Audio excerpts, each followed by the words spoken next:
I've got Key, and we're going to be talking about blockchain.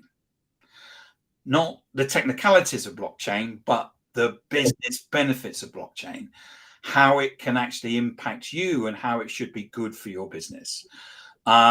Before we get into it, the first question I always ask, Key, is where can people find you? Okay, perfect. So the best place is my LinkedIn. You can connect me there. But you can also check out on my website, Key Difference Media, our incubator and forward protocol, our infrastructure. So I'm accessible through all these channels. Excellent. So you've been doing blockchain for several years now, haven't you? Yeah, I So, started my journey back in 2013. So yes. wow, wow. So it was probably not even called blockchain then. It's probably something else. So yes, back in those days, we just used to refer to Bitcoin and the Bitcoin's network. So only when more and more blockchains came into existence, there was even a need to refer to it as blockchain there. So yeah, it's a beautiful and different time back then when the focus was completely obsessed on using Bitcoin for transactions and the network and storing and all of that. So if I'm a business owner, why would I get involved in blockchain? It all kind of seems so sort of like the future and that, but not today. Okay, so I think it's important to understand the philosophy that is behind blockchain before even answering that. Because blockchain is storing data, it's as good as any other database. But what makes blockchain special? It is the ability to adjust with the upcoming world, because we are looking at a world where everything is starting to get decentralized. People are looking for transparency. Individuals are looking at being able to contribute to the growth of a company, of an economy, of a business, without being actually part of it. So there's a change in the culture, and blockchain perfectly fits there. Blockchain stands for transparency because everything is happening in an open way, but at the same time it protects and gives people anonymity if that's what they choose to have. And that's what we have with our social media, right? A lot of people, we just put up funny names, we don't even show our profile pictures, Mm. whereas on the other hand we do the opposite of it. So it's about people's individual choices that is important, and that's the perception, that's the narrative that the world is moving in. And blockchain fits right in the middle of it, just at a bigger scale, a scale in which businesses can also do that. Not just the social profiles of an individual, but a business can take on that decentralized model, can take some roles in the company and give it to people out there who could just do those micro jobs, contribute to the business in their own ways and earn from there. So it is all about where the future is heading and how this technology contributes to it, that makes it special. I mean, we can look at all the different benefits and the cost savings and the opportunities there. I don't want to get into the detail, but it is really the philosophy more than the technology that is important for us to look at. So do you think that from a blockchain perspective, 10 or 15 years ago, we were talking about websites and probably trying to convince people to have a website. And everyone were going, no, websites will never catch on. And now do you think we're in that same position with blockchain where we're saying we need to be doing this and everyone's going, no, why would I do that? I think very true, because website is a part of a process. I think what we should be looking at from a business side is a business model, not the activity or the tasks. So let's forget about websites. Let's talk about Airbnb. Let's talk about Uber. Those are better examples here because the websites enabled a newer form of business model, Yeah. and blockchain is just like the website. It's a technology, but what it's really enabling is a new way of thinking, a new way for us to efficiently do something out there. So when Uber came, when Airbnb came, we didn't have to wait somewhere, hail a taxi. We didn't have to go to a particular place to just a hotel or one of those limited opportunities. Right now, we could let our house be used by someone when we are not there, or come up with our own business. We don't have to be a billionaire or millionaire to run our hotel to profit from that. We could just have our own house rented out as an Airbnb. It is crowdsourcing certain things. It was crowdsourcing the cars or the houses and connecting it with people who individually wanted something special. They were looking at an experience. The Airbnb is more about experience than about staying.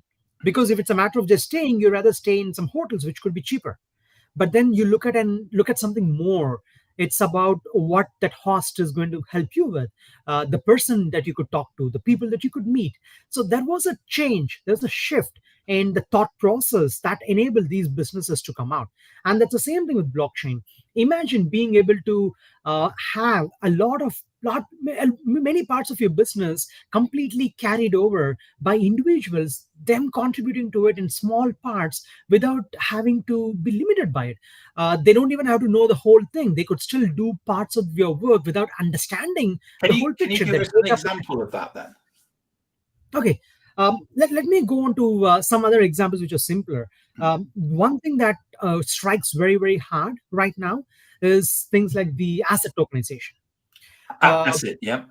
Assets tokenization, yes. Yeah. Imagine the possibility of us being able to buy into assets, gold, silver, oil, that is very well known, but also water, wood, yarn, silica, other metals, and forest lands, agricultural lands, real estate properties, commodities, anything and everything that you could sell that has a value, that is something that people would want to buy and hold. All of that are open right now.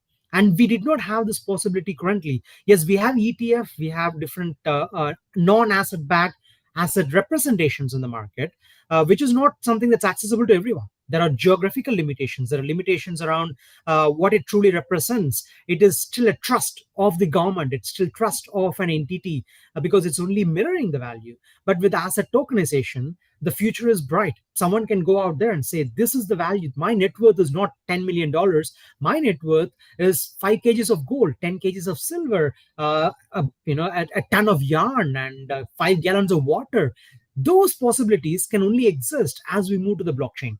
And because it removes the limitations of geography, limitations of the existing regulatory tool sets, which, or like, let's say, if you want to own an asset in the US, you need to have a US broker account and all of that. Right now, those intermediaries are moving. You can still have a regulated asset, but then as a token, it can move around the world, not being limited by the existing structures. So it almost breaks up all the limitations and gives a freedom, even within the new regulatory frameworks, to have something that is cross-border, that's cheap to move, that's faster, efficient, all of that, that can remain in your mobile. You don't need to have anything more. Everything sits right in your hands. You can carry anywhere and function from anywhere. So I understand that things are changing around exam uh, certificates. So, for example, I have a whole bunch of exam certificates in a folder down on the floor down here, which I never look at. But if I went for a job, someone would say, "Well, can you prove that?" I understand nowadays what we can do is actually load those up into the blockchain, so they can actually be verified by the university to say yes, he's got it, and for someone to look in and see it as well. NFTs, I believe, have a great role to play when it comes to things like birth certificates, passports, anything validation related, even things as simple as proof of attendance. When you attend an event, receiving something that says you actually attended that event. It Yes. can be used from the smaller scale like that to as big as passports. And the best part is how easily it is verifiable. A funny example is, there is an entire department in governments dedicated to validating certificates. Their job is, when you go out for a job in another country, you take your certificates to this department and they say, yes, this is the true one. They put a seal on it. And then you take that, because the other country cannot trust your university certificate unless the government authorizes it. You don't need all of that. If it's coming from the particular address of the university, which is publicly listed by the university, if that NFT is coming from there, that is true. You don't Yep. need a government department saying it. You don't need to you or anyone to say it. It's just out there to verify. It reduces a lot of redundancy. It reduces a lot of cost and makes the process so simple. And that's the beauty of it. And of course, right now, people are selling monkey pictures and a lot of speculative things in there, which is very sad. I mean, okay, great. People can have fun, sure. But I really, really like to see more and more business use cases of business journeys and experiences. Again, I like to go back to the Airbnb example, that it's an experience. So now when I go and buy something like any product, let's say I buy my shirt, I like to see where the materials, the yarn came from. Which factory was it made? I like to know about the designer. Maybe it was not mission manufactured. Maybe someone hand stitched it. I want to see them do it. I want to see. I want to feel. I want to know that entire experience. When I scan a QR code, I would know the journey that it contains, and that journey is an experience, and that is where metaverse and all of that comes in. It is the next level of experience. It's the next level of brand journeys, and brands are stepping up, taking the next level of aiding the experiences of people who are buying into things. I think it's beautiful because we already have a lot of that serialization at the moment, and there's lots of talk about um, things that are in the supply chain that shouldn't be, like whether are my sneakers or trainers made by child labor or something like that. By using blockchain in the metaverse, you could actually see in effect them being made Sure. by looking at the factory and stuff like that. So it would eliminate a lot of that guesswork. And I think from a customer point of view, that experience would be, and for a brand to offer that, it would be just awesome. Yeah, I mean, there are a lot of premium products where you can go to the factory checkout, like amazing cars in Germany. They allow you to go there, build Yep. it. I recently happened to buy a helicopter in the UK, and they want me there last 2 to 3 weeks to stay there and complete the build with them. It's an experience that I'm getting as part of that purchase package. But now, what if that can, instead of being on a half a million, $1 million products, what if that can be available for you in a $50 product virtually? And Yeah. that's what blockchain is bringing to your doorstep, to your device, to your phone, to your home. Do you have any other use case examples for either individuals or companies or non-for-profits? Okay, sure. So non-profits, for example, you always have this concern around where is my money going? You donate something somewhere, Very and true. then later you find out 40% of that money is administrative cost, Yeah. or something crazy happening there. You don't know where that money is going towards what. But we were working on this case on an education model, decentralized education, where if a donor is donating money, the donor can actually see the money going to a particular student, a particular person Wow. whose journey, the history is also visible. Okay, this student from this village, he has been learning all these free courses, struggling and learning, and here's his marks, here's his performance. And now this money goes here to sponsor this child, this individual. And this donor can track what is happening with the progress. Is that person learning, or did that person drop out? Did they continue? Mm. What do they actually need? Because now suddenly it's no more, okay, it's a CSR. I'm putting in a $100 a month there to, here's a person, a real person, and Mm. I'm able to see what's going on in that person's life and journey. Even something as simple as donation becomes an experience, and it becomes accountability. Now someone cannot just take away the money into administrative things. It's all there. And if something is taken off for something else, it has to be clearly shown on the blockchain. Accounting is automated, and that removes a lot of fraud, and it becomes more and more easier to raise money towards anything. And there is an ability to connect those dots, because experience is one part, sure, and a lot of people may not do that. But then the amount of things that goes under the hood, amount of things that disappears, nobody gets to see the dark side of businesses and enterprises and non-profits. That is a pain point. And if that can be fixed, a lot more people will come forth to Yeah. help. Yeah, I totally agree with you. Andrew is a regular watcher of ours, and he says this would be beneficial to any manufacturing company to track products through the whole of the supply chain, and it's true, isn't it?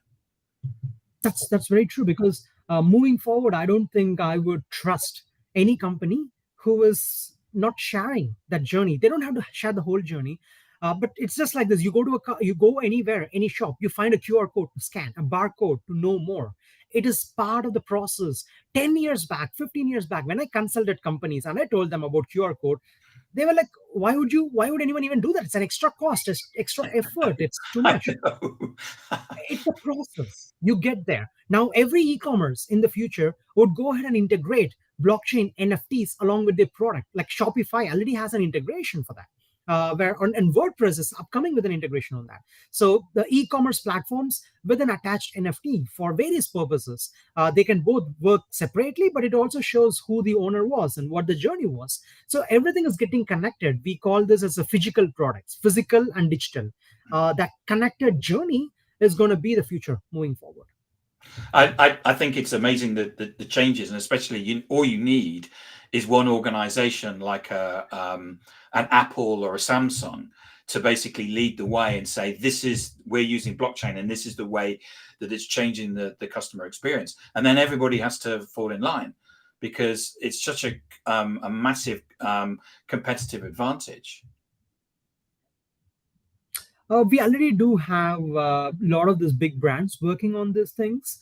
But what I really believe is looking at the world back in every trend, every change, I see that it is not really the big companies leading the change. It is the new innovators creating an alternate solution which is better than the existing products that people move, navigate. And it's going to take some pain for these companies to lose customers, lose some revenue, to actually want to change their business Yes, model. I can imagine. Because it's almost like I was in this conversation, and the conclusion was that using blockchain, there are two ways you could do it. One, you just use that as part of your business process, something just as good as a traditional manufacturing unit having a website that says where they are located and a contact form. It's like as a sore thumb. It's like putting it hard and forcefully to it. But then the real change is going to happen with businesses that are built ground up to support it. A complete new business model meant specifically for the benefits of blockchain. And that is going to be important because they revolutionize, they come with new benefits, new advantages, new ways of monetizing something, new ways of cost cutting on other parts, almost rechanging the value chain. So now their value and pitch is going to be quite different from what you had in the past. Just imagine how the journey went from yellow pages, books, and newspapers to online publications Yeah. and Google, right? So you don't even have directories anymore online. You don't have yellow page alternatives because you have Google. And can you even imagine the journey from yellow pages to some product which is helping you to search, do a million more things, which also happens to have the discovery of business information? It is not a direct match. It's not like a hotel and Airbnb kind of a match. It's completely different in how the final product ends up being. There were directories online. There were directories which copied yellow pages, but they did not survive long because over time there were businesses that were made specifically for this digital world, which were completely different. You cannot mirror. It changes the business models. And it's a great example. I mean, I remember Yellow Pages. Was if you wanted to buy something, you went to Yellow Pages and looked it up. You don't do that anymore. I mean, it's Yellow Pages is, we could be talking about something from the 1800s or something like that. I mean, it's just so far in the past. Well, I mean, that's where we are heading right now. Just imagine how much money was modified with the power of digital. Right now, with Apple Pay and Samsung Pay, we just scan and pay. I never carry cash with me. I never carried cash in all my business life of 16 years. Never. I never carried card with me after this scan and pay came up. So all we go with this with our phone.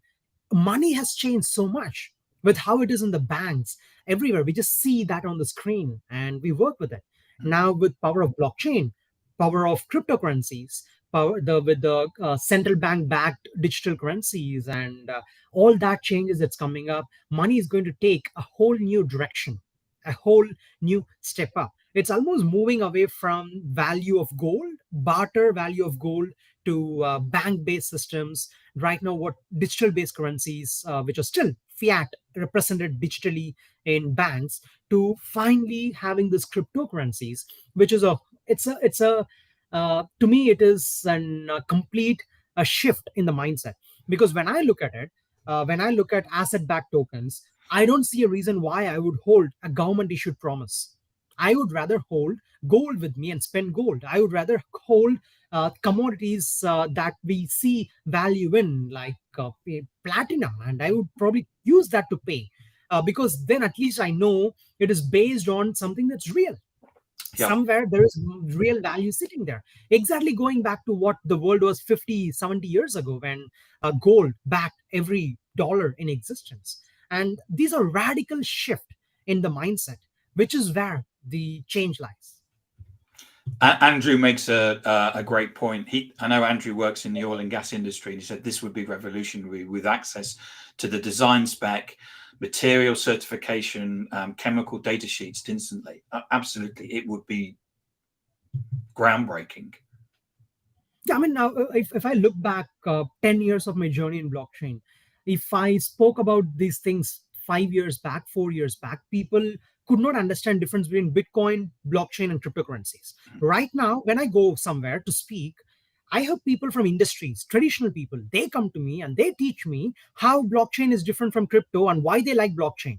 They might not like cryptocurrencies, they might not like speculation, but they actually are pro blockchain. They see Yeah. the benefit very clearly, and it has never happened in those last many years. And right now, that education has gone so deep, and everybody starts to see that reality. And if traditional people can see the difference and adopt it, it's right time for everyone to start reflecting and thinking, what can this do to my business? Yeah. What can this do to bring about a change in the process I'm doing? How can this improve or enhance something I'm doing there? Just some thoughts to put out there. uh, Before COVID, we were all working from our offices. We need to go to the office every day. After COVID, during COVID, a lot of people lost jobs and they found freelancing opportunities. Yes, a lot of people work from home. That's another journey. But many jobs were converted to contracts and freelancers. And moving forward, I don't even see freelancers as a model. I see a micro job as a model. A guy wakes up in the morning, he doesn't need to know what company and what job. He's a micro job worker. It's like the universal basic income. He's just going to go around, walk around. He's traveling using the car. He's just going to leave way for the other cars to go before him. That's a blockchain based car negotiations to pay way for the traffic. Guys who are in urgency, they pay way for others who are not in urgent. There's a transaction happening Yeah. there. And on the journey, he finds a ship on the seaside. He scans with his mobile the ship that's connected to a ship tracking system. He earns some money for that. He earns money for driving. He drops people, drops packages on his journey. It's almost like carpooling, but he's dropping packages as he goes. People are earning money in so many different ways. A single guy in his commute, he kind of makes money in three different ways. And probably he's also contributing some data, maybe geographical data. He's contributing weather data, and some other company pays him for that. There are so many micro jobs that you would do unconsciously. But the difference is, right now, you still do a lot of jobs. For Google, for Facebook, you don't get paid for it. You do it for Instagram, you don't get paid for it. But moving forward, you would be paid because companies, Web3 companies, would share that revenue with you, would share and make that data transparency, the process of what's happening with the data, public.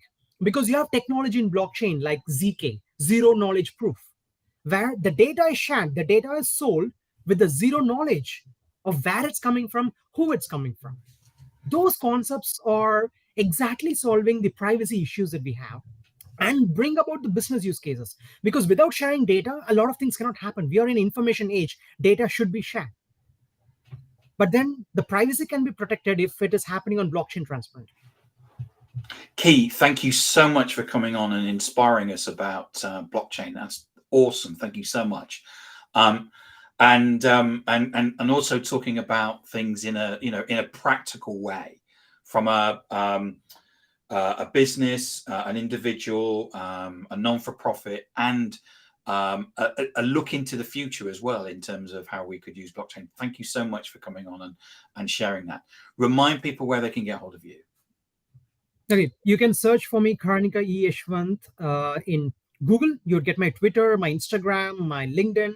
I'm accessible in all social networks. You can reach out to me there. But check out Forward Protocol and keydifferencemedia.com. So these two brands are taking the journey of blockchain accessible to Web2 traditional businesses as they come to the Web3 world. That's where I spend all my life. This blockchain is where I literally lived a decade of my business life, and I would do anything to bring more and more businesses and people to it. So happy to help in any way I can. Fantastic. And good luck with the helicopter.